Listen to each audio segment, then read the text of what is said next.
어제 저는 선지서를 하기 전에 선지서를 어떻게 읽어야 되는가에 대해서 말씀드렸습니다. 그럴 때 선지서에서 진정 말하고자 하는 하나님의 마음을 주로 나눈 것 같아요.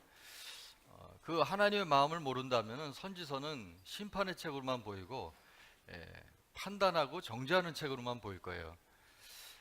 그래서 선지서를 볼 때 심판만 본다면 절반밖에 이해를 못하는 거죠.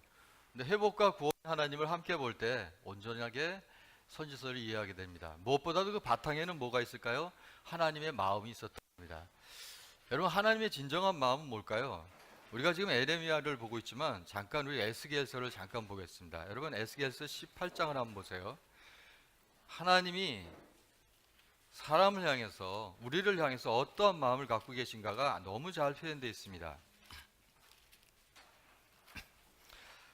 에스겔서 18장. 사람들은 때로는 심판을 받거나 어떠한 그 재난이나 재앙을 당할 때 원망을 하게 되죠. 그리고 탓을 합니다. 누굴 탓을 하니까? 조상 탓을 합니다. 이스라엘 백성들은 조상이 포도를 먹었기에 우리의 이갓이다, 이런 식으로 신포도를 먹었기에, 그런 얘기가 18장에서 시작되죠. 그런데 하나님 지금 오늘 말씀하시기를 하나님의 진정한 마음은 무슨 마음인가를 얘기하는데, 여러분 23절 한번 보세요. 하나님 진정 죄인이라 할지라도 악인이라 할지라도 내가 어찌 악인이 죽는 것을 조금인들 기뻐하랴.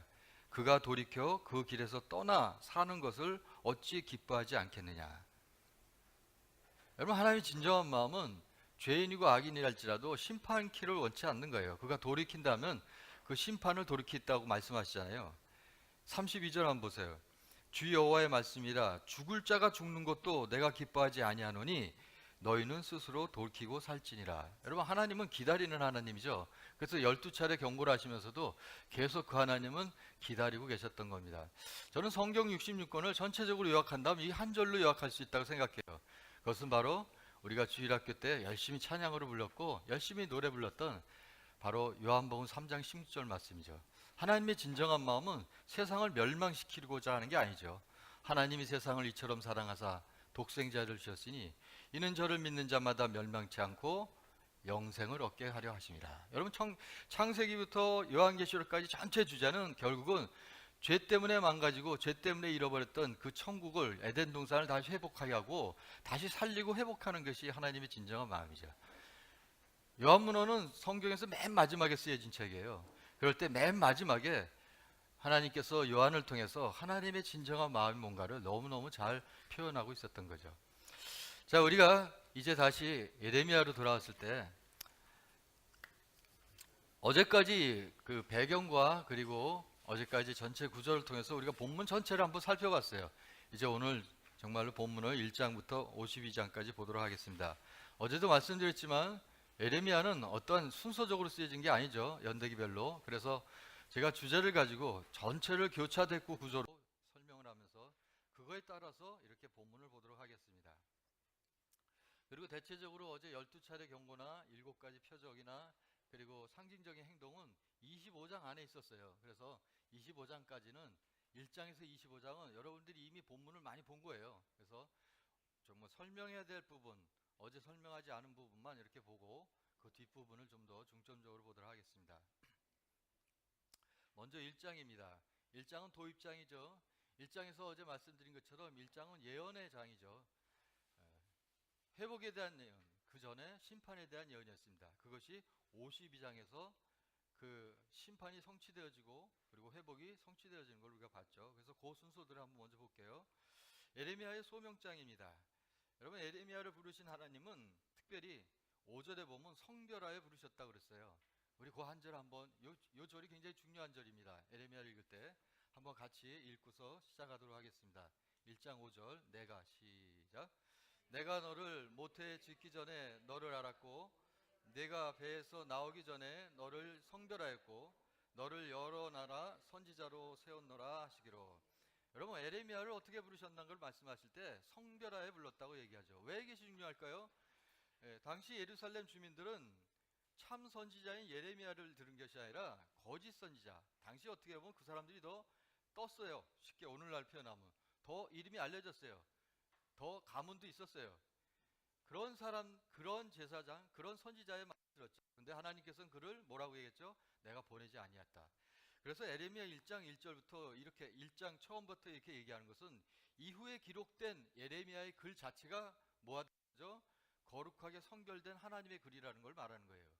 이렇게 성별돼서 부르셨다는 것은 처음부터 에레미야가 참 선지자다라는 것을 명시하고 들어가는 거죠. 마치 바울의 편지를 보면 바울의 1장에서 교회하고 특별히 그 관계가 사도권의 분쟁 가운데 있으면 바울이 사도권을 주장하면서 들어가듯이 마치 에레미야에서 그렇게 지금 시작하고 있습니다. 여러분 거짓 선지자들은 어떻는가 보세요. 23장 한번 보세요. 어제도 우리가 봤지만 거짓 선지자의 특징이 있어요. 여러분 예언자의 예자가 뭐라고 그랬어요? 맡길 예자예요. 그러면 하나님이 맡기지 않은 모든 것들을 얘기한다는 건 다 거짓이란 얘기죠. 여기 23장 보시면 21절이에요. 지금 23장 9절부터가 거짓 선지자들에 대한 10차 경고의 말씀이에요. 그죠? 그들에 대한 말씀인데 21절에 보면 이 선지자들, 그런 것은 거짓 선지자들 받겠죠. 거짓 선지자들은, 이 선지자들은 내가 보내지 아니하였어도 다른지라며. 여러분 우리 초등학교 생각해 보세요. 선생님 부르지 않는데 선생님하고 교탁에 나오는 바로 그런 학생과 같은 거예요. 너 왜 나왔니? 그런 거예요. 바로 이 선지자들이 그런 모습이에요. 부르지 않았는데도 그냥 걸어가는 게 아니라 뛰어갔대요. 보내지 않은데도. 그 모습을 우리가 볼 수가 있죠. 내가 그들에게 이르지 아니하였어도 예언하였으면. 여러분 예자가 뭐라요? 맡길 예자인데 내가 이르지 않았어요. 말씀을 주지도 않았어요. 임하지도 않았어요. 근데 자기가 막 예언한다는 거예요. 32절도 보세요. 중간부에 보면 내 백성을 미혹해 하는, 그들이 하는 짓이 뭐냐면 사람들 또 미혹해요. 사람들은 듣기 좋은 거를 듣게 되잖아요. 좋은 소리를 듣는 거예요. 자기가 듣기 좋은 것만 들어요. 그죠? 그래서 미혹해 하는 자를 내가 치리니 왜? 내가 그들을 보내지 아니하였으므로 명령하지 아니하였으나 그들은 이 백성에게 명령하지 아니하였나니 그들은 이 백성에게 아무 유익이 없니라. 한마디로 그들을 보내지 아니하였고 그리고 하나님의 말씀을 주지 않았던 겁니다. 그런데 오늘 1장으로 오시면 예레미야는 성별했다고 그래요. 여러분 예레미야가 그렇게 사람들에게 무시당하고, 여러분 사역자로서 제일 기분 나쁘고 실망되어진 일이 뭘까요? 돈인가요? 건강인가요? 아니에요. 여러분 잘 아시잖아요. 나는 주일날 열심히 설교를 준비했어요. 내가 스스로 은혜 받았어. 야, 요번에 히트 치겠다. 그죠? 요번에 한번 홈런 치겠다. 그리고서 정말 내가 은혜 받았어요. 근데 주일날 선포하는데 그 주일날 그 선포되는 말이요, 느끼잖아요. 우리 영적인 감각으로 말을 안 해도 이게 바위덩어리예요. 탕탕 튀겨서 들어와요. 그러면 이게 바위덩어리로 튕겨오면 나는 더 아파요. 그리고 집에 가서 기가 죽어가지고 이러고 있는데 또 옆에서 아내가 이제부터 그 설교 온 거면 나한테 가져오라고, 이제 당신 하지 마. 여기서는 여기다 힘을 줘야 되고 여기는 이렇게 말해야 되고 이렇게 해야지, 액센트를 줘야지, 그렇게 말하면 그게 다 졸지게 되냐고. 그러면 이제 저는 이제 할 말이 없어지는 거죠. 여러분 사역자로서 가장 힘은요, 건강도 아니고 돈도 아니고요, 명예도 아니고요, 그 사역을 통해서 하나님이 주시는 거예요. 그러면 에레미야에게 진짜 원동력은 뭘까요? 여러분 여기 5절에 있는 말씀이에요. 하나님이 말씀하신 거예요. 뭐라고요? 거기서 하나님이 그에게 대해서 말하는 거예요. 에레미야의 힘은 하나님을 통한 거죠. 선지자로서 힘은 하나님이 부르신 거예요. 그리고 하나님이 못해서부터 알았다고 그래요. 그리고 하나님이 그 입에 말씀을 주셨다고 그래요. 여러분 이것이 그가 끝까지 견딜 수 있는, 내가 너를 알았다. 거기 5절에 그잖아요. 내가 너를 지었다. 뭐 네 가지에서 얘기해요. 내가 너를 구별했다. 그리고 내가 너를 세웠다. 여러분 에레미야의 이름이 뭐라고 했어요? 여호와께서 세우셨다라는 거잖아요. 그런데 뭐가 두렵겠어요? 누구한테 뭐라고 얘기하겠어요? 하나님이 세우셨는데. 그럼 그것이 힘인 거죠. 그것이 진정 그의 능력인 겁니다. 그래서 에레미야가 그렇게 뺨 따고 맞고 무시당하고, 뭐 아침에 일찍 일어나서 한 5km 되니까 5km 되는 거리예요. 거기가 에레미야 그 고향이 아나돗에서. 그러면 출근하는 거죠. 그리고 열심히 하나님 말씀 선포하는데 반응은 뭐예요? 뒤에서 돌팔매질하고, 돌팔매질 안 하면 뒤에서 이상한 소리 하고요. 그리고 고향에 갔더니 고향에서도 너 나무와 열매를 박멸하자 그런 소리 하고, 죽여버리겠다 너, 이름조차 없애겠다. 그러면 어디서 발을 붙이고 살겠어요? 그런 에레미야가 40년 동안 사역을 했다고요. 그러면 그가 그렇게 사역하면서 힘을 얻고 그가 용기를 잃지 않고 끝까지 그 길을 갈 수 있었던 건, 예레미야에서 길이 중요했잖아요. 그 길을 갈 수 있었던 거는 그건 성별화해서 부르셨기 때문이죠. 오늘 우리에게도 그것이 좋은 그런 또 새로운 그 격려가 되길 바랍니다. 우리에게 힘은 하나님이 우리를 부르셨다는 거죠. 그리고 하나님이 우리를 세우셨다는 거죠. 그게 최고의 격려고 그게 최고의 축복인 것입니다. 사역자로서 동기는 부르심이었던 거죠. 그럼 부르심을 잃는 순간 사역자로서 모든 걸 잃는 겁니다. 그래서 1장에서 그걸 좀 설명하고 싶었습니다. 이 살구나무 환상과 그리고 끓는 가마 환상은 제가 어제 말씀드렸어요. 그래서 다시 언급 안 하고요. 이 1장은 전체적으로 구조가 교환구조로 되어 있습니다. 부르심과 명령, 부르심과 명령, 보여주심과 명령. 이 부르심은 말씀으로 부르셨고 보여주심은 환상을 통해서 그를 다시 소명한 거예요. 너의 할 일이 뭔 줄 아냐? 살구나무 환상을 통해서 너가 말한 거 반드시 내가 지키겠다. 바로 그거잖아요. 샤케드 쇼케드 그게 유언법 통해서 그걸 말씀하셨어요. 그리고 끓는 가마 환상을 통해서 너 그거 봤지? 북방에서 끓는 가마 붓는 거 내가 그것을 네가 예언하면 반드시 그렇게 행하겠다. 그걸 말하는 거죠. 그래서 이렇게 교환 구조로 되어 있는데 그 교환 구조 안에 약속을 주십니다. 약속은 왜 이런 말을 하면은 그들이 어떻게 하는 거 하나님이 아시기 때문에 그렇지만 내가 너를 구원하겠다. 8절에도 있고 그리고 19절에도 내가 너를 구원하겠다. 여러분 이 말씀은 이미 52장의 여호야긴을 통해서 이 구원의 성취가 이루어지지만 아니 이미 예레미야 바로 그 개인적인 삶에서도 그는 구원을 맛봅니다. 여러분 39장을 한번 보세요. 39장은 벌써 52장 가기 전에 39장에서 이미 나라가 망한 얘기를 하죠. 예레미야는 뭐라고 그랬어요? 연대기적으로 쓴 것이 아니기 때문에 39장에서 이미 멸망한 얘기를 합니다. 39장은 이렇게 표현할 수 있어요. 심판을 받은 날이죠. 그럼 뭘까요? 불순종의 결과입니다. 39장은 두 가지가 딱 대조돼요. 불순종의 결과와 순종의 결과로 나타나요. 그럼 불순종의 결과는 뭘까요? 예루살렘이 함락되고 그리고 그것에서 남아서 하나님을 향해서 계속 거역했던 누구? 시드기야는 자기 눈앞에서 자녀가 죽는 건 아들이 죽는다 했죠. 그의 아들이 죽고 여러분 말씀드렸잖아요. 어제 부모가 자녀가 아픈 것도 보지 못하는데 자녀가 죽는 거를 두 눈 뜨고 어떻게 볼 수 있어요? 그걸 보게 하고 그 다음에 두 눈을 빼고 쇠사슬을 묶어서 끌고 갔어요. 여러분 이게 심판입니다. 이게 불순종의 결과예요. 그렇지만 여러분 오늘 약속하셨죠? 예레미야에게 구원하겠다. 여러분 여기 구원의 얘기가 있어요. 11절 보세요. 그런 패망감 가운데 포로로 끌려가는 가운데 예레미야는 석방됐습니다. 그 얘기가 11절에서 14절이에요. 또 한 사람이 나옵니다. 예레미야가 감옥들에 갇혔을 때 그를 구해주고 건져준 사람이 있어요. 그 사람이 바로 구스 사람 에벤멜렉이에요. 에벤멜렉에 대해서는 구원의 약속을 주십니다. 분명한 거 얘기하잖아요. 무엇을 얘기하는지 하나님의 말씀에 불순종한 결과와 순종의 결과 그리고 하나님은 1장에서 말한 내가 너를 구원하겠다는 걸 약속을 지키시잖아요. 성취예요. 그리고 52장에 가서는 모든 백성을 향해서 이제 30년이 지난 그 후에 여호야긴을 석방해 주는 거죠. 그건 뭘 얘기하죠? 독자들에게 52장도 하나의 결론장이잖아요. 바벨론에 의해서 심판받은 것에 대해 총정리하고서 그리고 그 뒷부분에 여호야긴을 복권시킨다는 것은 하나님이 심판 후에는 반드시 뭐가 있다? 회복시키겠다. 그걸 보여주는 거잖아요. 그래서 이와 같이 우리가 1장을 이해할 수가 있게 됐습니다. 자, 그래서 우리는 52장으로 갈 겁니다. 자, 1장을 이렇게 보고요. 건너뛰어서 52장을 볼게요.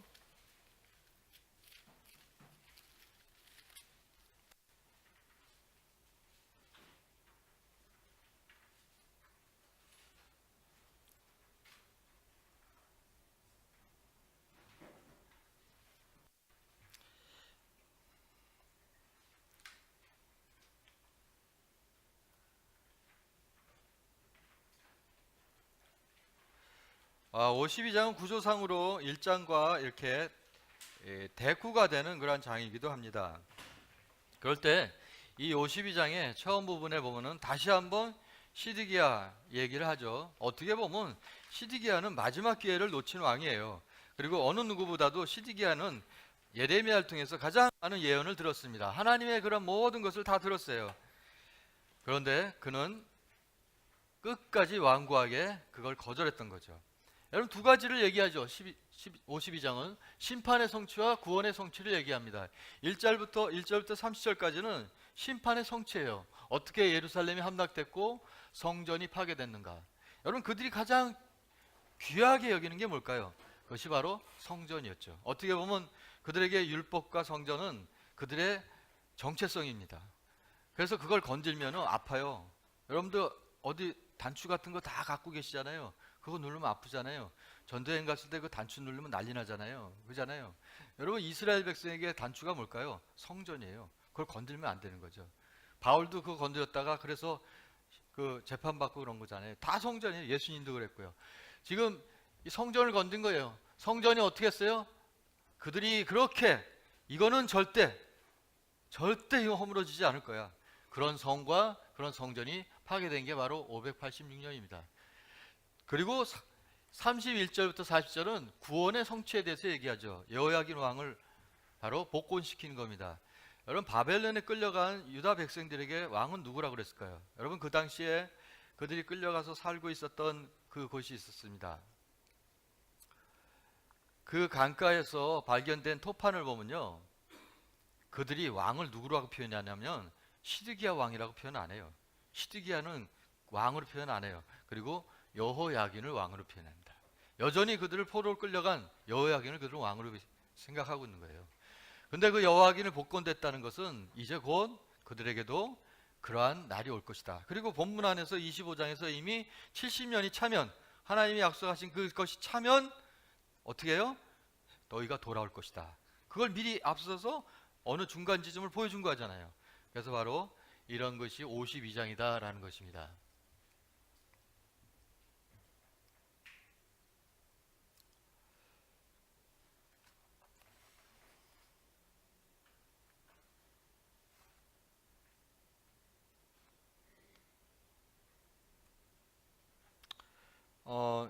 전체적인 내용을 보면은 시드기야 통치 최후가 1절부터 11절까지고요. 그리고 이제 12절부터 보면 이제 예루살렘이 어떻게 파괴된 것을 얘기합니다. 그것은 어떤 구조 건물이 파괴된 거라면은 28절부터는 사람을 어떻게 끌고 간 걸 얘기해요. 28절부터 30절 가지고는 사람을 끌고 갔는데 총정리했다고 말씀드렸죠. 28절은 이때가 597년이 돼요. 그래서 2차 포로를 얘기하는 것이고, 그 다음에 29절은 이때가 586년 바로 3차 포로를 얘기하는 것이고, 그리고 30절은 이때가 582년 4차 포로를 얘기하는 거예요. 결국은 뭘 얘기할까요? 하나님이 당신의 종 느부갓네살을 통해서 그 막대기를 가지고 이렇게 차례 유다를 심판했다가 그걸 말하는 거죠. 그래서 전체적으로 그렇게 한번 보면 되겠고요. 여호야긴 왕이 풀려났다는 것은 다시 말하면 회복을 얘기하는 것이고, 이스라엘에게는 그것은 소망이 됐던 것입니다. 자, 이제 우리가 2장으로 와서 2장부터 25장을 보도록 하겠습니다. 자, 2장부터 25장은 심판에 대해서 말씀하시는 그러한 예언의 장이죠. 유다에 대한 심판의 얘기입니다. 모두 12차례 경고를 하고 있었어요. 그럴 때 하나님께서 이렇게 오랫동안 기다리시는 그런 하나님을 보게 되죠. 차례대로. 그리고 마지막 12차 경고에는 심판만을 얘기하시는 것이 아니라 바로 12차 경고 때 70년 만에 다시 돌아올 것에 대해서 얘기하고 있습니다. 예언하고 있어요. 그것은 하나님의 진정한 마음이 심판과 회복인 것을 우리가 또한 그것을 통해서 알 수 있습니다. 자, 1차 경고는 유다의 배교에 대해서 경고하고 있습니다. 유다의 죄악에 대해서 고발하고, 그리고 그것에 대해서 하나님의 심판이 어떻게 임할 것인가를 경고하는 건데, 과거 이스라엘은 하나님 앞에서 여호와의 길을 걸었던, 언약의 길을 걸었던 신실한 하나님의 백성이에요. 그래서 1절부터 3절은 그것을 신혼부부의 그러한 삶을 통해서 비유를 하고 있습니다. 4절부터는 이스라엘 현재의 삶을 얘기해요. 그것은 패역한 삶을 고발한다. 과거와 현재에 이러한 시차적으로 대조하면서 지금 현재의 모습이 어땠는가, 그것을 과거를 통해서 보게 하는 것입니다. 여러분, 여기서 그들의 그 모습이 어떤 건가를 아주 단편적으로 잘 표현한 부분이 있어요. 그것이 바로 13절입니다. 여러분 13절 한번 보세요. 이렇게 표현했습니다. 그들의 행동이 어떤 건가? 내 백성이 두 가지 악을 행하였나니 그 악이 어떤 건가 보세요. 생수의 근원이 되는, 여러분 생수의, 성경에서 생수는요 우리가 마시는 그러한 생수하고 다른 거예요. 삼다수 같은 생수 얼마든지 마트에서 구할 수 있잖아요. 근데 이 팔레스타인에서 물은 곧 죽음이냐 사느냐에 그건 관련이 있는 거죠. 그 물이 없으면 죽고요, 물이 있으면 살고, 그 우물 하나가 굉장히 중요한 거죠. 그래서 생수로 표현하죠. 생수의 근원 대신 나를 버린 것과, 바로 그러한 생수의 근원 여호와를 버린 것과, 이것이 첫 번째 죄악이고요. 그들이 얼마나 미련한지 스스로 웅덩이 팠습니다. 어떻게 보면 생수라는 것은 계속 솟아나는 샘물인데 그걸 팠는데 그 웅덩이는 밑 빠진 독과 같은 거라는 얘기죠. 아주 대조적으로 이들의 어리석음을 표현하고 있는 겁니다. 이런 유다를 하나님께서 심판하겠다 하는 얘기입니다. 그 심판의 근거가 3장 1절에서 5절 사이에 있어요. 이것은 신명기에 있는 이혼법입니다. 여러분 3장 1절에서 5절 말씀 보세요. 하나님이 근거를 가지고 심판하시죠. 어제도 말씀드렸지만 예언서는 배경은 역사서에 있고, 그리고 예언하는 그 예언은 바로 언약이라고 그랬어요. 바로 율법이라고 그랬어요. 그 언약 중에서 특별히 축복과 저주의 언약이 들어가 있죠. 근데 이 신명기에 보면은 이런 말씀이 있어요. 그들이 말하기를 가령 사람이 그의 아내를 버림으로, 여러분 버릴 때 뭘 써주죠? 이혼 증서를 써서 보냅니다. 그가 그에게서 떠나 타인의 아내가 된다 하자, 남편이 그를 다시 받겠느냐? 타인의 아내가 됐어요. 그럼 그 다시 받겠느냐? 그리하면 어떻게 되죠? 여러분 신명기를 읽다 보면 그의 아내를 버릴 때 수치스러운 일이 있어서 버렸다고 해요. 여러분 신명기서 나중에 24장을 보면 그게 나와요. 수치스러운 일이에요. 그냥 이유 없이 버린 게 아니라 아내가 어떤 수치스러운 일을 한 거예요. 부부관계에. 그래서 버린 거예요. 그래서 이렇게 이혼 증서 써서 내보냈는데 그 여자가 이제 타인의 아내가 됐어요. 그러면 남편이 그를 다시 받겠느냐? 이건 지금 비유로 얘기한 거죠. 마치 이스라엘 백성이 하나님을 떠나서, 하나님 남편을 떠나서 다른 여자 같은 우상을 섬겼어요. 그러면 그걸 하나님이 다시 받겠냐? 그걸 얘기하는 거잖아요. 그래서 그 다음에 얘기하죠. 그리하면 그 땅이 더러워지지 않겠느냐 하느니라. 내가 많은, 그 다음에 지금 이 현실을 얘기하는 거죠. 내가 많은 무리와 행음하고서도 내게로 돌아오려느냐, 여호와의 말씀이다. 여러분 이게 바로 심판의 근거고, 이혼법에 의해서 내가 심판하겠다, 그걸 말씀하시는 겁니다. 자, 이제 2차 경고 3장 6절부터 6장 30절 보겠어요. 자, 여러분 이 말씀에 보면은 계속해서 얘기하는 것은 돌아오랍니다. 이건 하나님의 호소예요. 하나님의 마음은 될 수 있으면 기다려서 그들이 돌아오기를 바라는 거죠. 왜? 자기 자식을 매로 징벌하고, 그리고 자기 자식을 죽이게 하는 것을 원하는 부모가 어디 있겠어요. 그래서 돌아오라는 것은 어찌 보면 여호와의 호소입니다. 호소예요. 오히려 호소하는 분은 여호와 하나님이신 걸 알 수 있죠. 그래서 여러분들이 이 구조에서 보면은 계속해서 돌아오라라는 그러한 문구를 반복해서 볼 수가 있습니다. 하나님의 심판이 임박했다는 얘기라고요. 지금 6장을 한번 볼게요. 교환 구조로 되어 있는데요. 6장은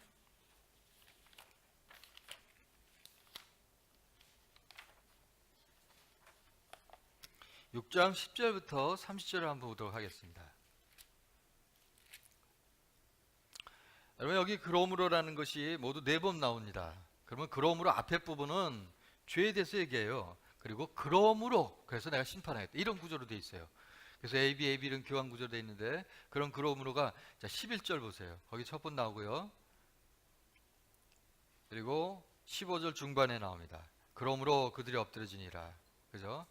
그리고 18절에 세 번째 그러므로가 나옵니다. 그러므로 너희 나라 들으라. 그리고 21절에 그러므로 여호와께서 이같이 말씀하시라. 모두 4번 나오죠. 자, 그럼 잠깐 보세요. 자, 첫 번째 그러므로 보세요. 10절 앞에 부분 보면 죄에 대해서 고발하고 있죠. 내가 누구에게 말하며 누구에게 경책하며 듣게 할꼬, 보라 그 귀가 할례를 받지 못하였으므로. 여러분 할례는 마음에 하고 내 마음의 가죽을 벗기라 얘기하잖아요.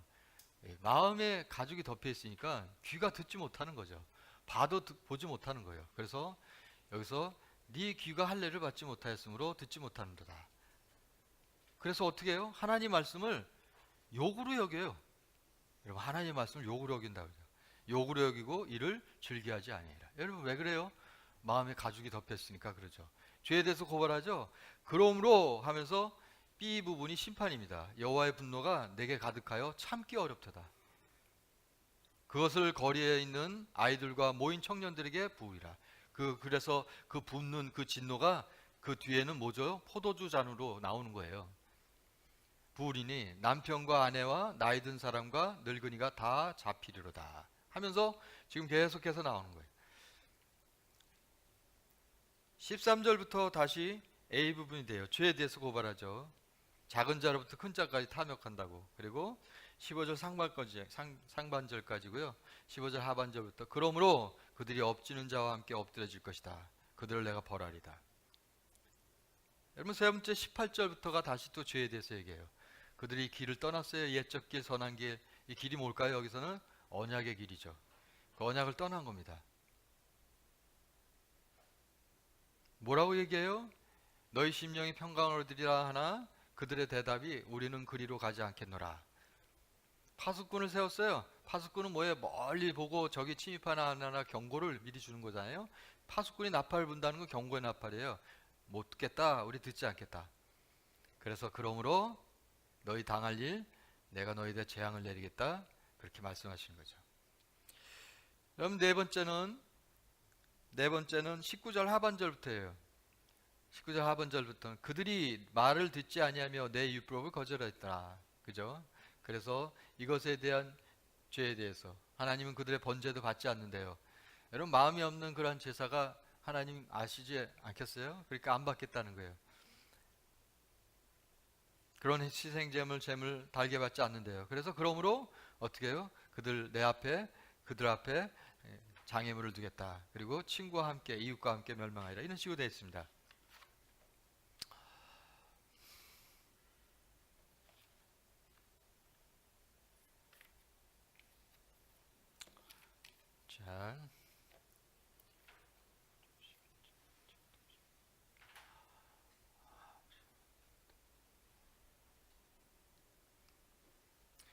자, 우리가 모티브 잠깐 볼게요. 선지서 개론했을 때 보셨겠지만 선지서 안에는 많은 이미지가 있다고 그랬죠. 왜요? 선지서라는 것은 시적으로 쓰였기 때문에.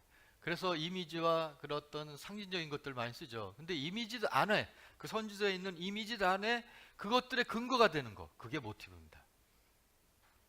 선지서에 쓰고 있는 어느 이미지가 있어요. 근데 그것의 근거가 되는, 그 기초가 되는 이미지나 주제를 모티브라는 거죠. 그랬을 때 제일 많이 쓰는 게 구약의 역사입니다. 그들은 천지창조, 홍수, 소돔과 고모라 이런 거에 대한 그 역사를 너무 잘 알고 있죠. 그러면 그것을 가지고 이 선지자들이 그것을 모티브로 활용해서 선포하고 예언하는 겁니다. 그런 것들이 전쟁, 축복, 예배 이런 것이 있는 것을 보셨을 거예요. 자, 4장 23절을 잠깐 볼게요. 제가 읽어드릴게요. 그냥 한번 감상해 보세요. 무슨 느낌이 드나.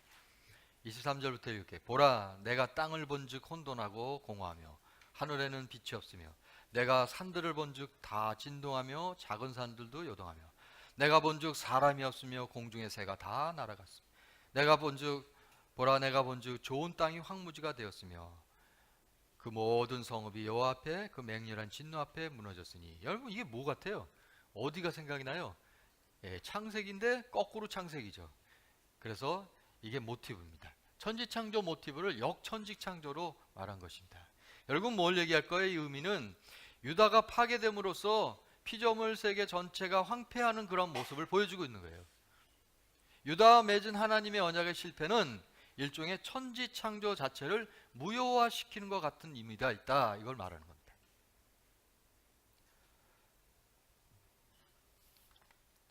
또 하나의 모티브가 5장 1절에 있습니다. 여러분, 5장 1절 제가 읽어드릴게요. 너희는 예루살렘 거리로 빨리 달리며 그 넓은 거리에서 찾아보고 알라. 너희가 만일 정의를 행하며 진리를 구하는 자를 한 사람이라도 찾으면 내가 이 성읍을 용서하리라. 금방 생각나시죠? 예. 아브라함의 중보기도, 소돔과 고모라성, 소돔성을 향한 아브라의 중보기도가 딱 눈에 띄잖아요. 생각나잖아요. 모티브예요. 뭘 얘기할까요? 의인 한 명이 없어서 유황불로 심판을 받아 멸망한 소돔성과 같이 어느 성이요? 이제 예루살렘 성도 그렇게 멸망할 것을 선포하고 있는 겁니다. 너무 확실하죠. 유다 백성들이 읽을 땐 너무 더 확실할 거예요. 우리는 뭐 그 역사를 그들이 더 잘할 거 아니에요. 그죠? 자, 이제 3차 경고 7장부터 10장을 보겠습니다. 7장부터 10장은 두 가지예요. 그들이 예배는 위선적으로 드리면서 그러면서 거기서 더 나아가가지고 아예 다른 우상까지도 섬기는 겁니다.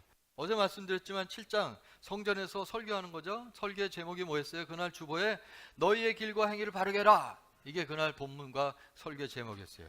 여러분 그 설교는 뭐였어요? 그들이 성전에 와서 예배 드리는 걸 얘기하는 게 아니에요. 어떤 그 길은 뭐예요? 길과 행위는 그들의 삶을 얘기했던 거죠. 여러분 이 말씀 여기서 보세요. 도둑질하고 너희가 하는 건 다 도둑질하며 살인하며 간음하며 거짓 맹세하며 이런 얘기 하잖아요. 그리고 뭐예요? 이방인과 고아와 과부를 너희가 압제하지 아니하면, 이렇게 압제하니까 이 얘기하는 거죠. 여러분 이 얘기는 어디 나왔을까요? 이미 여러분 레위기에 나옵니다. 여러분 레위기 18장을 한번 보세요. 레위기 19장. 우리가 레위기 19장을 거룩장이라고 하잖아요. 거룩장은 예배장입니다. 그들이 곧 들어가기 전에 18장은 제가 그냥 이름 붙였어요. 18장은 가증한 장이고요. 그리고 19장은 거룩장입니다. 이 가증한 장은 그들이 있었던 때와 그들이 갈 땅에 대해서 얘기해요. 18장 잠깐만 봐요. 3절 한번 보세요. 18장 3절은 너희는 너희가 거주하던 애굽 땅의 풍속을 따르지 아니하며 과거를 얘기합니다. 그리고 그 다음엔 내가 너희를 인도할 가나안 땅의 풍속과 규례를 따지지 않으며, 이거 미래를 얘기해요. 그래서 바로 과거와 미래를 얘기하면서 가증한 장을 얘기합니다. 이 가증한 장을 얘기하고 19장이 시작되는 거예요. 그럼 여러분 19장을 보시면은 이런 얘기가 나옵니다. 하나님께 예배하는 거룩이 하나님께만 예배하는 걸 얘기하지 않아요. 여기 보면은 5절부터는 하나님께 예배하는 하나님과 관계를 얘기하는데 9절부터 보세요. 지금 19장 봐요. 9절 보면 이렇게 얘기합니다. 너희가 너희 땅에서 곡식을 거둘 때 너희는 밤 모퉁이까지 다 거두지 말고, 이렇게 이 각이 져 있잖아요. 모퉁이가. 그러면 그거 이렇게 사실 그냥 모퉁이까지는 막 거두지 말라는 거예요. 그냥 둥글하게 거두라는 거예요. 왜? 내 떨어진 이삭도 줍지 말며. 왜 그랬을까요? 그 모퉁이는 누가 먹어야 돼요? 객과 고아 과부와 나그네가 먹어야 되기 때문에 그래요.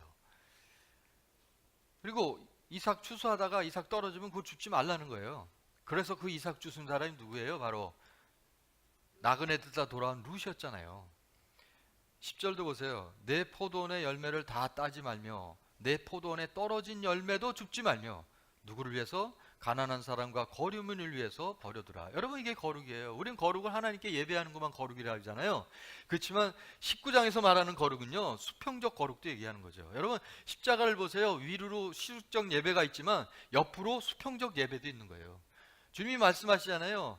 전체 내가 가장 큰 계명을 주노니 하나님을 사랑하라. 수직적인 방향, 수직적인 예배 19장에 나오는 거. 그렇지만 예수님이 또 얘기하죠. 또 이와 같이 너희가 이웃을 사랑하라. 그게 수평적인 예배는 바로 레위기에 있는 말씀이죠. 여러분 조금 더 밑에 보세요.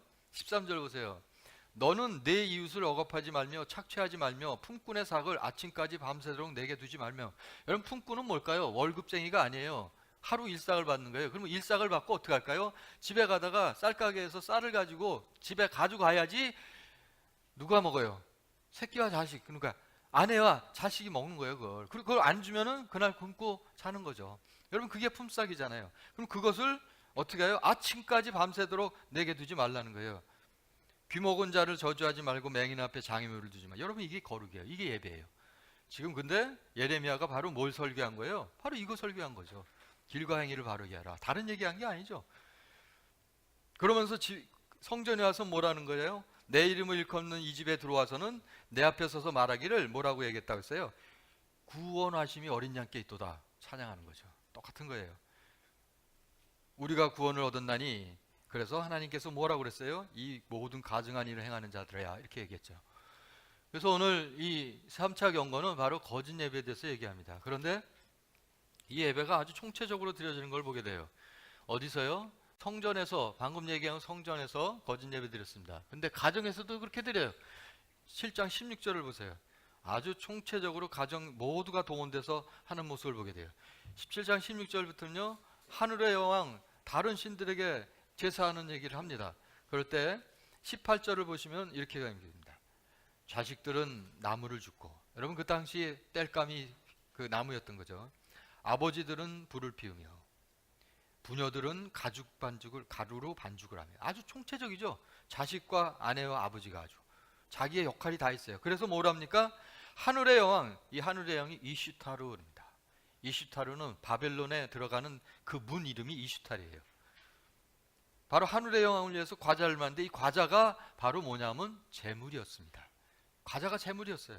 그래서 이슈타르에게 바치는 이 제물을 만들기 위해서 자식은 나무를 줍고 아버지는 불을 비추고 부녀는 가루로 반죽을 합니다. 여러분, 이게 바로 그 당시 예루살렘의 모습이었다는 거죠. 잠깐 보세요. 이슈타르가 뭔가 이겁니다. 이 바벨론에 들어가다 보면 바벨론은 이렇게 강이 있고 두 쌍겹으로 된 성입니다. 도저히 난공불락에서 들어가서 침공할 수가 없는 거예요. 그럼 여기 문 있죠? 요 문이 이슈타르 문입니다. 여기가 이제 맨 꼭대기가 마르둑 신전이 있고요. 그러니까 그들이 들어가서 이 선전을 볼 때는 예루살렘에 있는 솔로몬 성전하고는 비교할 바가 아닌 거예요. 자, 이 문이 어떤가 보세요. 자, 이렇게 문이 되어 있습니다. 이 문이 여기 있는 이렇게 모양이 있는 게 이게 바로 이슈타르입니다. 그럼 들어갈 때 이 문을 통해서 들어가면요, 휘황찬란한 거예요. 그냥 기가 그냥 질려버리는 거죠. 이게 바로 이슈타르예요. 여기 있잖아요. 바벨론의 이슈타르 성문에 있는 용의 부조. 이게 이슈타르 시입니다. 그럼 이런 그 신전에 바칠 그 과자를 총체적으로 예루살렘의 가정마다 드리는 거예요. 과자를 만들어서. 그게 바로 예루살렘의 모습이었으니 얼마나 하나님께서 마음이 힘드셨겠어요. 성전 밖에서 7장 29절에서 34절, 7장으로 다시 와보세요. 도벳사당에 대해서 얘기합니다. 자, 성전 밖에서는 어땠는가 얘기하는 거예요. 성전 안에서는 거짓 예배, 그러니까 가정마다는 이 하늘의 영이 섬기고, 다음에 성전 밖에서는 어땠는가 봤더니 그 골짜기가 흰놈의 골짜기라고 그랬죠. 게힌나, 그렇죠? 게힌놈, 그리고 헬라어로는 게힌나, 지옥이란 뜻이죠. 그 골짜기인데 거기다 도벳사당을 건축했어요. 여러분, 도벳은 히브리어로 토베트란 뜻이, 히브리어는 토베트는 불타는 곳이란 뜻이에요. 그럼 이 토벳사당에서 뭘 불태웠습니까? 사람을 불태웠던 거죠. 그래서 이제 이 가증한 것을, 이걸 어떻게 하겠다는 거예요? 하나님이 여기서 33절을 보세요. 32절 보세요. 이대는 이제 이곳에서 흰놈의 골짜기로 말하지 아니하고 죽임의 골짜기라고 말하리니 이는 도벳에 이 도벳, 이 제단에 자리가 없을 만큼 이 골짜기를 매장했기 때문이다. 왜? 시체로. 이 백성의 시체가 공중의 새와 땅의 짐승의 밥이 될 것이나 그것을 쫓을 자가 없으리라. 제일 비참한 게 뭘까요? 죽었는데 그 시신조차도 돌보는 자가 없는 거예요. 그리고 그 시신을요, 짐승이 와서 뜯어먹는 겁니다. 그게 제일 비참한 거예요. 짐승의 먹이가 돼. 그렇게 얘기하잖아요. 그리고 그때 유다 성읍과 예루살렘 거리에 기뻐하는 소리, 즐거워하는 소리, 신랑의 소리, 신부 소리가 끊어지니 땅이 황폐하리라. 이것이 바로 거짓된 예배의 모습에 대해서 말하고 있는 겁니다.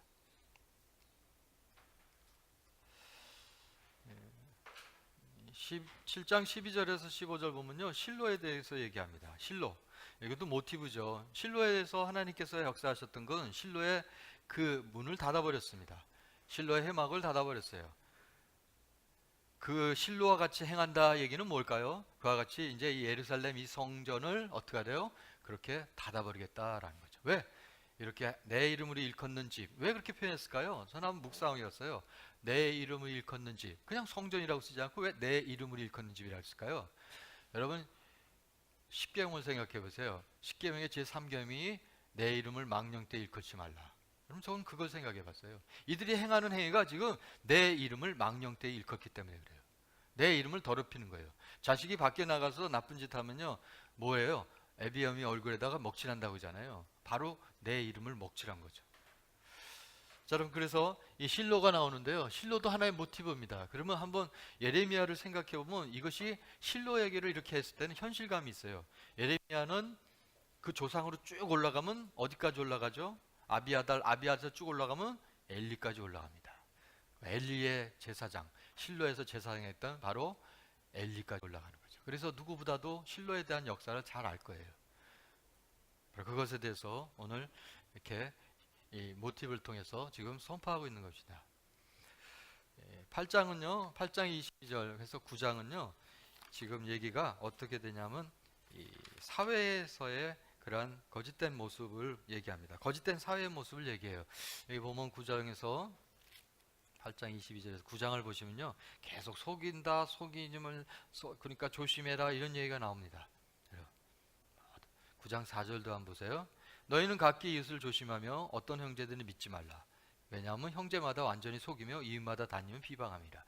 이 9장에서 얘기하는 것은 종교가 병들면요, 예배가 병들면 사회가 병든다는 걸 얘기해요. 사회를 살리는, 세상을 살리는 에스겔서 47장에서 그 물이, 샘물이 어디서 나왔어요? 성전 문틈에서 나왔잖아요. 근데 지금 이 성전이 이렇게 병들어 있으니까 사회까지도 병들어 있다고 얘기하는 거죠. 그래서 속임을 당하지 않게 해서 너 조심해라 이런 얘기를 계속합니다.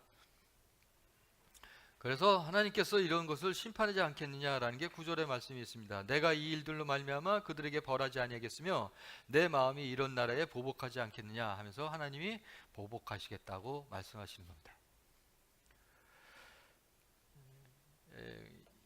9장에 보면은 이런 심판의 상징들이 곳곳에서 이렇게 볼 수가 있는데요.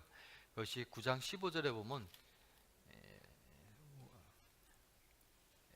보라, 내가 그들 이 백성에게 쑥을 먹이며 또 독한 물을 마시게 하지 않겠냐. 이것은 지금 쑥과 독한 물은 심판의 상징물입니다. 또 바로 16절을 보시면요, 그들과 그들의 조상이 알지 못하던 여러 나라 가운데 그들을 흩어버리고, 그리고 흩어버리고 끝나는 것이 아니라 그들이 진멸되기까지 그 뒤에 뭐를 보내요? 칼을 보내겠다. 여러분, 칼, 이것도 여호와의 심판의 상징으로 쓰여진 그러한 이미지죠. 9장으로 보시면 23절과 24절입니다. 우리가 너무 잘 아는 그런 구절이죠. 자랑하지 말 것과 자랑할 것입니다. 지혜와 욕망과 부엄을 자랑하지 말라. 근데 자랑할 것이 있더니 바로 여호와를 아는 것이에요. 근데 여호와를 아는 건데 어떤 걸 아는 거예요? 여호와의 성품을 아는 겁니다. 근데 어떤 성품이에요? 특별히 사랑과 정의와 공의를 행하는 자인 것을. 이건 뭘 얘기할까요? 아까 7장에서 말한 부분이에요. 그들이 지금 뭘 잃어버렸어요? 사랑을 잃어버렸잖아요. 정의와 공의. 근데 정말 너희들이 자랑할 것은 여호와의 성품인데, 그 성품은 어떤 성품이요? 바로 이 사회의 정의와 공의를 행하는 성품이다 말하는 거죠. 그 대신에 너희가 지금 자랑하고 있는 게 뭐라는 거예요? 지하 용맹 부함을 자랑하는데 그것은 자랑하지 말라는 거죠. 여러분, 또 한 가지 생각할 수 있어요. 이들이 지금 끌려가 있는 것이 어디예요? 바벨론입니다. 그럼 바벨론은 그 당시에 어떤 나라일까요? 지혜와 용맹과 부함에서 아주 뛰어난 나라였습니다. 그래서 그 땅에서 살면서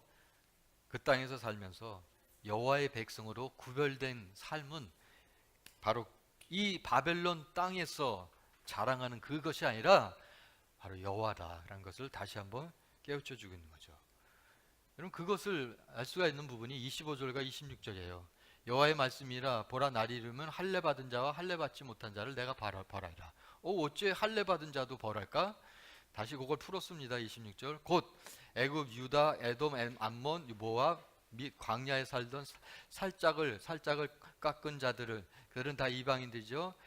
그 모든 민족은 할례를 받지 못하였고, 그래서 심판받고, 이스라엘은 할례를 받았는데 뭐의 할례를 받지 못했어요? 마음의 할례를 받지 못하기 때문에 이 마음의 할례를 계속 뭐 얘기하죠? 7장에 있는 그런 모습들을 얘기하는 거죠.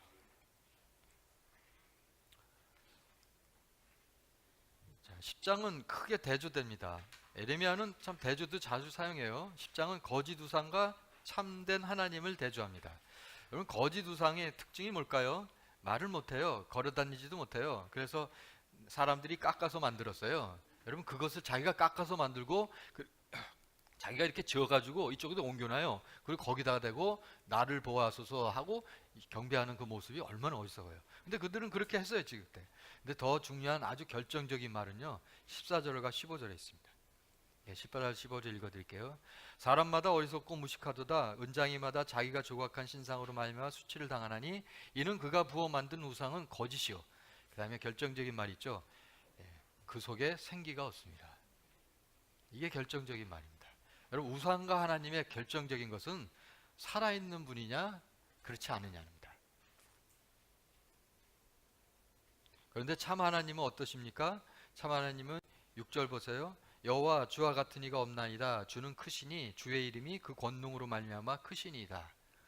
7절 이방 사람들의 왕이시여 주를 경외하지 아니할 자가 누구시며 이는 주께 당연한 일이라. 왜? 여러 나라와 여러 왕국들의 지혜로운 자들 가운데 가장 지혜로우십니다. 라고 얘기했죠. 방금 9장에서 얘기했죠. 지혜를 자랑하지 말라. 하나님을 아는 게 곧 지혜다 라고 말하는 것이죠.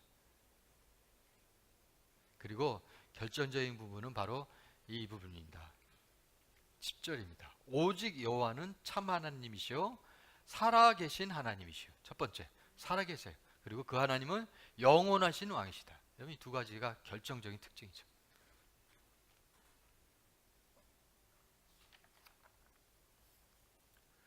자, 11장은 언약의 장이라고 그랬죠. 언약을 깨뜨렸습니다. 언약을 깨뜨린 것이 바로 그것에 대한 경고가 11장의 얘기입니다. 신명기 저주 언약에 대해서 언급하고 있습니다. 특별히 신명기 28장에 있는 말씀을 이 15절에서 68절에 있는 저주 언약에 대해서 특별히 말씀하고 있는 거죠. 저주를 받을지어다, 그걸 다시 한번 얘기하고 있어요.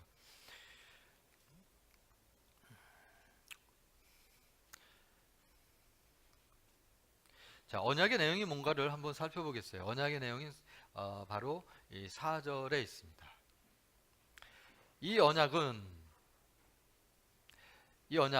옛 언약이에요. 신에서 언약. 내가 너희 조상들을 쇠풀무, 다 이제 상징적인 언어 이미지를 표현한 거죠. 애굽 땅에서 노예 생활한 걸 쇠풀무 땅에서 이끌어내던 날, 바로 그날이 출애굽입니다. 그들에게 명령한 것, 바로 시내산에서 곧 내가 이르기를 너희는 내 목소리를 순종하고 나의 모든 명령을 따라 행하라. 그리하면 너희는 내 백성이 되겠고 나는 너희의 하나님이 되리라. 거기서 그치지 않아요. 이건 관계에 대해서 얘기합니다. 그러면 5절 내가 또 너희 조상들에게 한 맹세는 그들에게 젖과 꿀이 흐르는 땅을 주리라 한 언약을 이루라. 이것은 약속입니다. 축복입니다. 이 앞을 잠깐 보세요.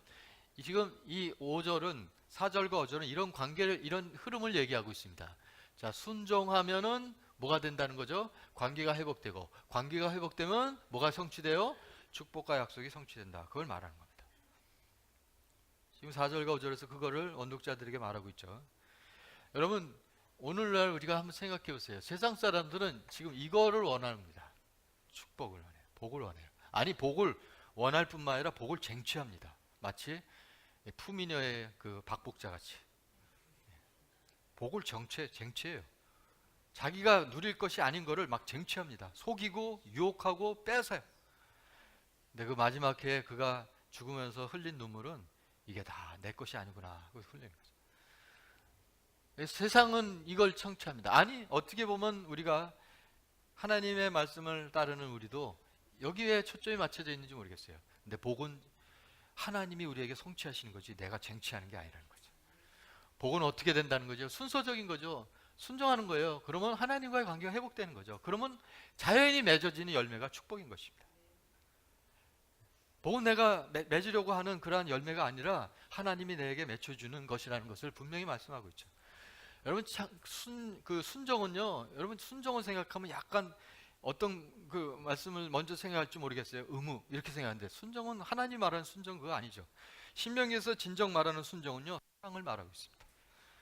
신명기에서 11장까지는 일반적인 규례를 얘기해요. 4장부터 11장까지. 그리고 12장 이후 특별 규례를 얘기하는데 11장까지 해서 계속 얘기하는 것은 사랑하라는 거예요. 그리고 12장부터 그 사랑하는 표현이 바로 이런 거다라면서 설명을 해요. 뭘 얘기할까요? 하나님의 진정한 마음은 의무감으로 율법을 지키는 게 아니란 얘기예요. 너희가 사랑하면 그 율법을 너희가 행하게 된다. 그걸 말하는 거예요. 결국은 순종은 사랑을 얘기하는 거예요. 하나님을 사랑하는 게 순종이다라고 말하는 거죠. 하나님을 사랑하는 자에게 하나님과 당연히 관계가 회복되는 거죠. 그러면 그런 자에게 맺혀지는 열매가 축복이다라고 말하는 겁니다. 그래서 이 말씀을 우리가 11장에서 우리가 원독자들을 생각하는 뿐만 아니라 오늘 우리를 한번 생각해 볼 필요가 있어요. 자, 12장에는 예레미야의 그런 항변이 있는데 예레미야 질문과 여호와의 답변이 있습니다. 예레미야가 너무 힘들고 어려워요. 왜냐하면 11장 바로 전에 11절부터 18절부터 보면 고향 사람조차도 예레미야를 죽이려 가는 그럴 때는 발붙일 곳이 없는 거죠. 정말 주님이 말씀한 것처럼 머리 둘 곳이 없는 거죠. 그런 삶 가운데 있었던 예레미야가 12장에는 이렇게 얘기합니다. 내가 주께 질문하옵나니 악한 자의 길이 형통하며 반역자가 다 평안하면 무슨 까닭입니까? 마치 하박국 선지자의 얘기 같아요. 2절 주께서 그들을 심으심으로 그들이 뿌리가 박히고 장성하여 열매를 맺었거늘 그들의 입은 주께 가까우나 그들의 마음은 머느니이다. 이러면서 지금 예레미야가 질문합니다. 그럴 때 하나님이 대답하는 게 5절부터 17절입니다. 하나님이 그래 에레미야야 너 많이 힘들구나 뭐 이렇게 얘기하지 않으셨어요. 마치 달리는 말에다가 채찍질하듯이요 이렇게 얘기하셨습니다. 내가 만일 보행자와 함께 달려도 피곤하면 어찌 능히 말과 경주하겠냐. 너 지금 이런 상태에서 네가 예언자 생활하는 게 힘들다면 더 힘들고 어려운 상황 가운데서 네가 어떻게 예언자 생활하겠냐. 바로 이거죠. 내가 평안한 땅에는 무사하려냐. 요단 강물이 넘칠 때는 도대체 어떻게 하냐. 지금 동의대꾸로 2번 반복한 거예요. 어찌 보면 보행자와 함께 달려도 피곤하다는 것은 지금 뭐 고향 땅에서 그런 예레미야에 대해서 그렇게 정말 비판받고 그렇게 당하는 그러한 무시당하는 걸 거예요. 그렇지만 더 말과 함께 달리는 그러한 상황은 뭘까요? 나라가 정말 멸망 가운데 있을 때 이제 바벨론이 쳐들어서 그런 때는 너가 어떻게 선지자 노릇하겠냐 이런 말씀이 되겠죠. 자, 13장은 7가지 표적할 때 이미 말씀드렸어요. 허리는 하나님이고 그리고 허리에 띠는 이스라엘 백성인데 허리가 하나님의 백성이 썩었어요. 왜요? 그들이 교만하기 때문에. 그래서 교만으로 인해서 그들이 완악하기 때문에 그것이 그들로 하여금 이렇게 썩게 만든 거죠. 12절부터는 관련지어진 거예요. 그래서 하나님이 어떻게 하시겠다라는 거죠. 또 하나의 표적이에요. 포도주 가죽부대 표적인데 이것은 1절부터 11절 앞에 있는 허리띠 표적과 관련이 되어집니다. 그래서 어떻게 하시겠다는 거예요? 포도주 잔으로 가득 채워서 다 취하게 해서 서로 부딪히고 싸마고 해서 그렇게 해서 멸망시키겠다 그 얘기죠. 결국 13절 14절이 상징에 대한 해석이에요. 12절이 상징적인 예언이면 그러므로 너는 이 말로 그들에게 이르기를 이스라엘 하나님 여호와의 말씀에 모든 가죽 부대에 포도주를 가득 채우라. 그래야면 그들이 내게 이르기를 모든 가죽 부대가 포도주를 가득 찰 줄 우리가 어쩐지 우리가 어찌 알리오 찰 줄을 어찌 알리오. 그리고 13절 14절이 이게 무슨 뜻인지를 해석하는 겁니다. 이 상징적인 예언에 대해서 이제 어떻게 해야 돼요? 내가 이 땅의 모든 주민과 다윗의 왕이 앉은 왕들 다윗 왕을 얘기하는 거 아니죠. 그 위에 유대 왕들을 얘기하는 거예요. 왕들과 제사장들과 선지자들 그러니까 뭐예요? 정치적 지도자들과 종교적 지도자들 지금 말하는 거죠. 거기다 더해서 예루살렘 주민들로 잔뜩 취하게 하겠다. 이게 뭐예요? 이 진노의 잔을 잔뜩 마셔버리게 하겠다. 이 얘기죠. 그래서 그들이 피차 충돌하고 상하게 돼서 부자 사이도 그래 할 것이요. 내가 그들을 불쌍히 여기지 아니하고 내가 아끼지 아니하고 멸하시라. 이렇게 해석이 되는 겁니다. 자, 6차 경고를 보겠습니다. 14장 15장은 가뭄과 기도에 대해서 얘기합니다. 이것은 어제도 말씀드렸지만 가뭄에 대해서 예언이 아니라 이미 가뭄이 왔어요. 그리고 그 가뭄된 상황 가운데서 이제 하나님이 이제 예레미야를 통해서 예언하는 겁니다. 그 모습이 나와요. 2절부터. 그건 이 백성이 사람이 죄를 졌더니요. 땅이 신음하고요. 그리고 짐승이 신음하게 되는 거예요. 그 모습을 보여주죠. 가뭄의 극심한 모습을 얘기합니다. 이것은 신명기 저주 선언의 성취예요. 여러분 한번 신명기 28장 잠깐 보세요.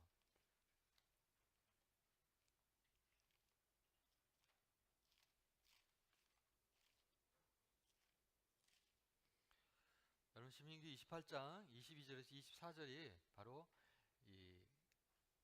이런 가뭄, 기근, 그런 부분을 잘 설명하고 있습니다. 제가 읽어드릴게요.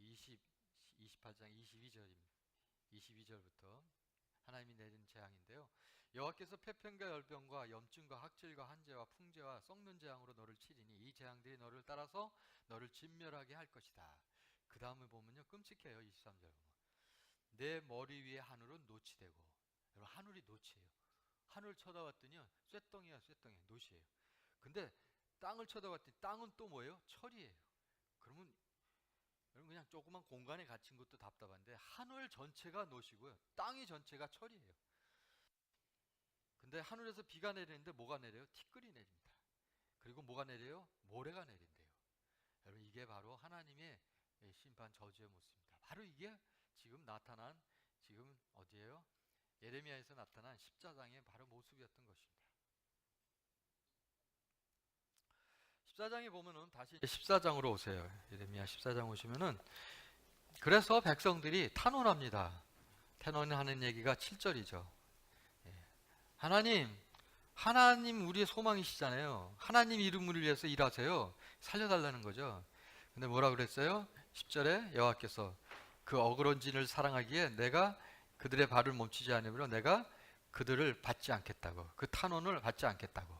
그리고 그랬더니 또 19절에 가서 다시 한번 그들이 탄원합니다. 백성들이 주께서 유다를 온전히 버리시나이까, 주의 심령이 시온을 싫어하시나이까, 어찌하여 우리를 치고 치료하지 아니하시며 우리가 평강을 바라도 좋은 것이 없고 치료 받기를 기다리나 두려움만 보나이다. 여호와여 우리의 악과 우리 조상의 죄악을 우리가 인정합니다. 이제 인정한대요.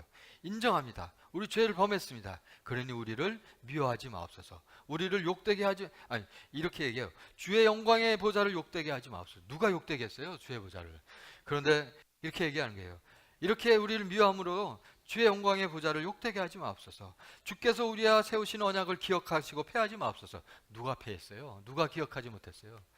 여러분 이런 말을 하는 거예요. 그럴 때 하나님 뭐라고 했어요? 15장에 모세와 사무엘이 내 앞에 있어도 내가 뭐예요? 내 마음을 돌이키지 않겠다. 너무 가증하잖아요.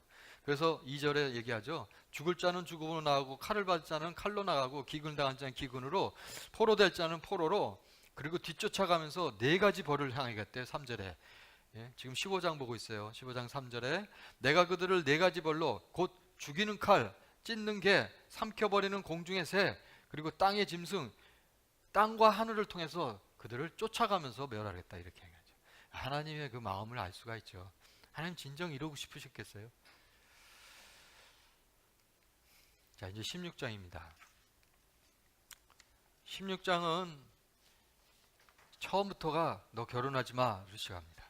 금지사항입니다. 세 가지 금지사항이 나와요. 첫째는 1절부터 4절은 너 결혼하지 마, 아내를 맞이하지 마, 전부 하지 말라는 거예요.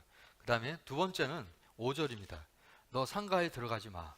왜? 이제는 더 이상 어떤 유다엔 어떤 위로도 없기 때문에. 상가에 들어가지 말라는 거, 상가가 들어가서 뭐 하는 거예요? 위로하는 걸로 들어가는 거잖아요. 근데 더 이상 위로가 이제 없게 될 것이다. 왜? 이제 모두가 다 상가가 될 것이다. 세 번째는 8절입니다. 8절. 너는 잔치집에 들어가지 마. 근데 그 뒤에 문맥을 보니까 이 잔치집은 신랑과 신부 얘기하는 거 보니까 이 잔치집은 결혼잔치예요. 결국 너는 결혼잔치, 결혼식장에 들어가지 마. 왜? 그 결혼의 시간은 얼마 가지 못하기 때문에. 여러분 이 총체적으로 뭘 얘기할까요? 이것은 완전한 멸망을 얘기하는 겁니다.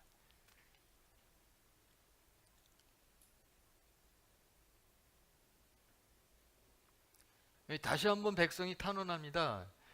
그게 10절이에요. 내가 이 모든 말로 백성에게 말할 때 그들이 내게 묻기를 따옴표하는 그 말은 백성이 하는 말이 되는 거예요. 그럴 때 여호와께서 우리에게 이 모든 큰 재앙을 선포하시면 어찌 됨이냐? 망하라는 거잖아요. 그러니까 선포하면 어찌미냐 이 얘기하는 거죠. 우리의 죄악이 무엇인데, 우리가 여호와께 뭔 죄를 줬는데 이렇게 한다는 거죠. 그럼 너는 그들에게 이렇게 답해라. 여호와께서 말씀하시기를 너희 조상들이 나를 버리고 다른 신을 따랐는데 12절 너희는 너희 조상보다 더욱 악을 행했다. 이렇게 답해라 이 얘기죠.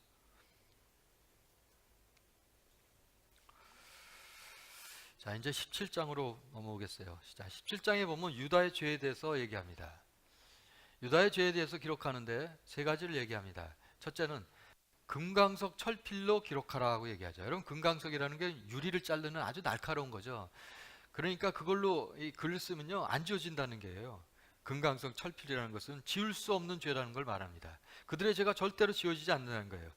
두 번째는 그들의 마음판에 새기래요. 여러분, 마음에 기록한 것은 깊숙이 기록되기 때문에 마음에 새긴 건 지워지지 않아요. 지우개로 지워지지 않아요. 세월이 지나도 지워지지 않아요. 마음에 새긴 거. 이게 뭘 얘기할까요? 그들의 죄가 내면 깊숙이 자리 잡고 있다는 겁니다. 세 번째는 그들의 제단뿔에 새겼거늘. 여러분, 제단뿔은 뭐일까요? 제사와 제물로도 그들의 죄는 지울 수가 없다는 거예요. 여러분, 그래서 이 세 가지는 결국은 그들의 죄의 심각성을 얘기하는 것입니다. 아까 16장에서는 유다의 멸망에 대해서, 완전한 멸망에 대해서 얘기하듯이 17장에서는 그들의 죄가 이만큼 심각하다라는 것을 연이어서 설명하고 있었던 것입니다.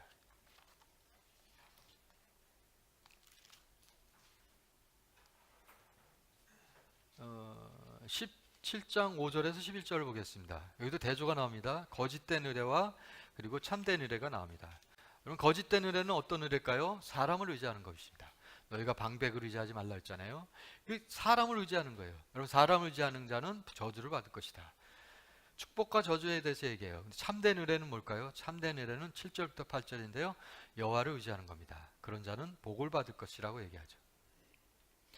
재미있는 표현이 있습니다. 여러분, 사람을 의지했더니요, 5절에 그 사람을 의지하는 사람을 어떻게 하냐면은 이렇게 한대요. 5절과 6절 읽어볼게요. 무릇 사람을 믿으며 육신으로 그의 힘을 삼고 마음이 여호와께서 떠난 사람은 저주를 받을 것이래요. 이 저주에 대한 표현을 상세하게 이미지로 표현한 게 바로 6절입니다. 그는 사막의 떨기나무 같아서 좋은 일이 오는 것을 보지 못하고 광야 간조한 곳 건건한 땅 사람이 살지 않는 땅에서 살리라. 땅에 살리라. 뭐예요? 사람을 의지했더니 사람이 살지 않는 땅으로 보내버리겠대요. 7절과 8절은 전환하죠. 반전합니다. 그러나 여호와를 의지하고 여호와를 의뢰하는 사람은 복을 받을 것이니, 그러면서 8절은 이미지로 표현한 이 이미지가 바로 시편 1편에 있는 얘기입니다. 그러니까 시편에는 뭘 얘기할까요? 신앙 고백인 거죠. 시편은 찬양과 기도입니다. 양쪽 기둥이. 그럼 찬양과 기도는 곧 신앙, 자기 삶을 통해서 여호와는 이런 분이시다. 내가 살아보니까 이건 죄고 이것은 정말 건보력제 같은 그런 쓸모없는 짓이고, 그리고 정말 이것은 하나님을 사랑한 생명의 삶이다라는 것을 신앙으로 고백한 게 바로 시편이잖아요. 찬양과 기도로. 그럴 때 제일 먼저 나오는 것은 복 있는 삶을 얘기하죠. 어떤 삶입니까? 여호와를 의뢰하는 삶이죠. 근데 여기서 우리가 한 가지 생각해 볼 필요가 있어요. 한 가지. 뭐냐면, 그럼 왜 거짓된 의뢰를 했을까? 왜 그러면 참된 의뢰를 하지 못하고 신뢰하지 못했을까? 그거에 대해서 9절과 10절에 얘기합니다. 정확하게 표현하는 거예요. 마음입니다. 만물보다 거짓되고 심히 부패한 것은 마음이라 누가 능히 이를 알려가는 나 여호와는 뭘 봐요? 심장을 본다. 마음을 본다는 거죠. 그리고 패브를 시험하고 같은 동의 대꾸를 쓴 거죠. 그리고 그 결과로 내가 각각 그의 행위와 그의 행실대로 보응하리라. 왜 신뢰하지 못할까? 마음이 부패하기 때문에. 그래서 마음의 가죽을 벗기라는 거죠. 그리고 이미지로 11절에 이미지로 또 하나 표현해요. 그것은 자고새입니다. 여러분, 자고새 아세요? 자고새. 저도 이 자고새라는 걸 몰랐어요. 근데 이것을 보고 이제 찾아봤어요. 근데 자고새가 이런 새래요. 자기가 낳은 알이 아닌데 남의 알을 품고 알을 까요. 그래요. 그러면 이 이제 알이 새끼가 나오잖아요. 그럼 새끼가 크면은 토토토토 보금자리에 날아가요. 자기가 실컷 보금자리에서 키웠는데 결과는 뭐죠? 푸토토토 날아가요. 그게 바로 거짓 의뢰라는 거예요.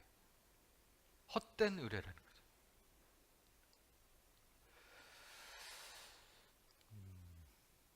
안식일의 문제입니다. 19절부터 21절 안식일의 문제를 얘기하죠. 여러분, 안식일은 지금 문맥상에서 이렇게 나오는 것은, 이 안식일은 삶 속에서 하나님을 진정 인정하는 삶, 그것을 얘기하는 겁니다. 마음으로 안다고 하잖아요. 그 얘기는 안식일은 뭘까? 자기의 삶에서 하나님의 하나님됨을 인정하는 거, 선포하는 거. 여러분, 그게 안식일이죠. 여러분 잘 아시죠? 출애굽기 19장 그리고 신명기 5장에서는 안식일이 나옵니다. 그런데 여러분 잘 읽어보면 그 안식일의 내용이 달라요. 창세기 출애굽기 19장에서 나오는 안식일은 창조의 하나님을 기억하라는 얘기로 안식일을 지키라는 거예요. 그리고 신명기에서 5장에 나오는 것은 애굽에서 너희를 인도하신 그 하나님을 너희가 기억하면서 안식일을 거룩히 지키라는 거예요. 여러분, 그러면 뭘 얘기할까요? 성경에서 말하는 그 안식일의 중요성은 지키느냐 안 지키느냐가 중요한 게 아니에요. 그보다 먼저 중요한 거는 기억하는 게 중요한 거죠. 어떤 하나님? 창조의 하나님을 기억하고, 어떤 하나님? 우리를 인도하신 출애굽의 구원의 하나님을 기억하고. 왜 그럴까요? 원독자가 다르기 때문에 그래요. 출애굽에서는 출애굽 1세대가 원독자예요. 출애굽 거기서 말할 때는. 근데 신명기에서는 지금 곧 들어갈 출애굽 2세대예요. 원청중. 그러면 왜 필요할까요? 지금 말하는 것은 출애굽 1세대는 그들이 곧 떠나온 곳에서 그 신이에요. 다 창조한 게. 창세기 1장에서 나오는 게 다 신이에요. 하늘과 땅, 해, 달, 별, 심지어 곤충까지 다 신이에요. 근데 그 모든 거를 창세기 1장에서 뭘 하죠? 그건 다 누가 만들었어요? 하나님이 만드셨고, 진짜 신은 누구라고요? 여호와, 그분이 하나님이라는 걸 말하는 거죠. 그래서 출애굽기에서는 바로 창조의 신 그분을 기억하면서 안식일을 지키라는 거예요. 여러분, 신명기는 곧 들어갈 출애굽 2세대예요. 그들은 가나안에 들어가요. 그럼 가나안 땅에 들어갈 때 뭘 기억할 필요가 있어요? 너희를 애굽에서 인도하연 그 하나님이 너희를 가나안 땅에도 들어가게 하신다. 그걸 기억하게 하는 거죠. 여러분, 오늘 우리는 안식일을 지키지 않습니다. 우리는 주일을 지켜요. 여러분, 주일은 무슨 뜻일까요? 주님의 날입니다. 주님의 날은 뭐의 약자일까요? 주님이 부활하신 날을 얘기하는 거죠. 그러면 주님이 부활하신 날은요, 우리가 1년 중에 부활절만을 우리가 부활절로 지키는 것이 아니라는 얘기를 얘기하죠. 주님이 부활하신 날이잖아요. 그러면 매 주일을 우리는 부활절로 지키는 겁니다. 매 주일 우리는 예배 드릴 때 뭘 기억하냐면 주님이 부활하셨다라는 걸 기억하면서 주일을 지키는 거죠. 문을 닫고 장사를 안 하고 그리고 내가 직장을 안 가고 그게 중요한 게 아닌 거예요. 중요한 거는 이날 주님이 부활하셨다. 그걸 기억하는 거죠. 바로 지금 이것이 왜 안식일의 문제가 왜 이 원독자들에게 중요했을까요? 이제는 바벨론 땅에 갔을 때 성전도 없어요. 그럼 그들이 눈에 보이는 어떤 상징이 없어요. 그럴 때 그들은 그 하나님, 눈에 보이지 않지만 그 하나님의 하나님 되심을 인정하는 게 그 땅에서도 그렇게 중요했던 거죠. 여호와의 상징인 예배의 상징이 사라진 포로기에 때는 특별히 이것이 중요했던 거예요. 여러분, 성경에 보시면 신명기를 읽고 레위기를 읽으면 절기 앞에 꼭 붙는 게 있어요. 여호와의 절기라고 얘기해요. 그건 뭐죠? 절기의 주인은 사람이 아니란 얘기예요. 이 절기를 지켰냐 안 지켰냐 중요한 게 아니라 이 절기의 주인이 하나님이시다. 그걸 기억하는 게 중요하다는 거예요.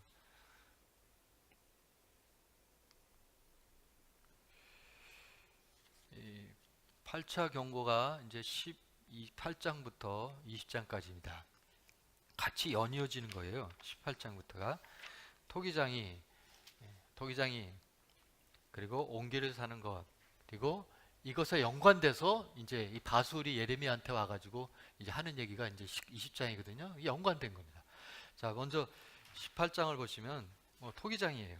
원하지 않는 글씨 나오면 깨트려 버리는 게 토기장입니다. 바로 토기장이 같은 하나님의 절대적인 주권을 얘기하죠. 그리고 7절부터가 그 얘기를 합니다. 지금 내가 어느 민족이나 국가를 뽑을 때 이렇게 부숴버리고 멸할 때라고 하면서 얘기하는 것은 하나님 주권이시라는 거죠. 바로 이 하나님의 주권을 11절에 유다 백성들에게 가서 선포하라는 거예요. 선포했더니 어떻게 했어요? 그들이 반응이 어떻게 했어요? 내가 너희에게 재앙을 내리며 계책을 세워 너희를 치료하노니 너희는 각기 악한 길에서 그들이 가는 각기 제 갈 길, 제 소견에 오른 길, 그거죠. 그 악한 길에서 돌이키며 너희 길과 행이 나오잖아요. 그죠? 예배의 삶이에요. 근데 그들의 삶은 아름답게 하라 하셨다 하라. 그러나 그들의 반응이 어떻게 했습니까? 그들이 말하기를 이는 헛되니 우리는 우리는 우리 계획대로 행하겠다. 우리는 악한 마음이 완악한 대로 행하겠다. 이 얘기잖아요. 이렇게 반응했다는 거죠.